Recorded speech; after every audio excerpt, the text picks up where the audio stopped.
రాజు, మీ దగ్గరలో old age home ఉందన్నావు కదా, ఒకసారి వాళ్ళకి కాల్ చేసి చెప్తావా? ఈరోజు మా అమ్మని తీసుకొస్తా.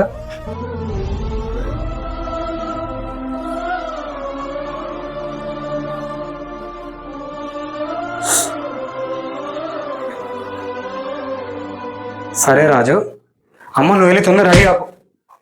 నువ్వు ఒక మనిషి అయినారా? కన్న తల్లిని అనాథాశ్రమంలో వేయాలనుకుంటున్నావు. నువ్వు ఇలాంటి తోడు అని ముందే తెలిస్తే నిన్న పురుట్లోనే గొంతు పిసికేవాళ్ళిరా. ఆగండి మామయ్య. ఏం ఆగాలమ్మా, నేను ఈ ఘోరాన్ని చూడడానికి ఇంకా బ్రతుకుంది. అరే నువ్వు పుట్టినాక నిన్ను మీ అమ్మని జాదలేక మీ నాన్న నా కొడుకు ఇంకో దాన్ని పట్టుకొని పోయిండ్రా.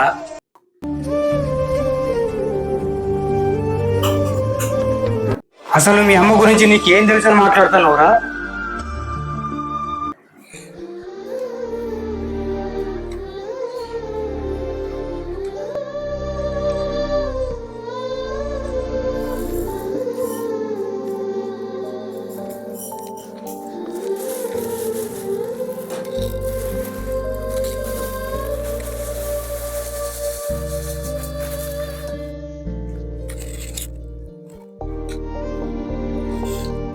రండి మామయ్య. బాగున్నారా మామయ్య?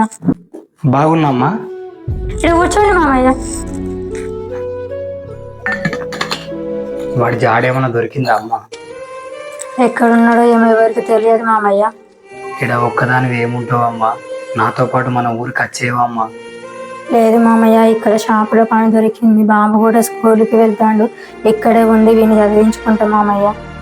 సరే అమ్మా, నేను పోయేస్తా. మరి నీకు వీలున్నప్పుడు మన ఇంటికి వచ్చుకుంటూ వెళ్ళమ్మా. సరే మామయ్య.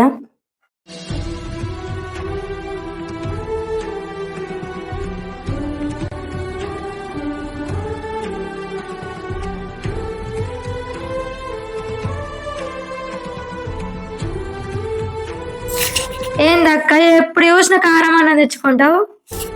నా జీతం బాబు స్కూల్ ఫీజు ఇల్లు కిరాయికి సరిపోతుంది అక్క.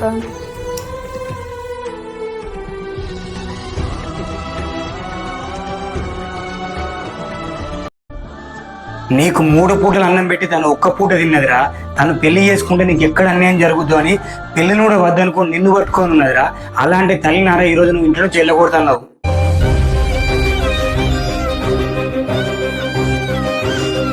అమ్మ నువ్వు ఎక్కడికి వెళ్ళొద్దమ్మా, నాతోనే ఉండాలమ్మా. సారీ అమ్మా, ఏమనుకోకమ్మా. నీ గురించి నేను ఒక ఏదో మాట్లాడి.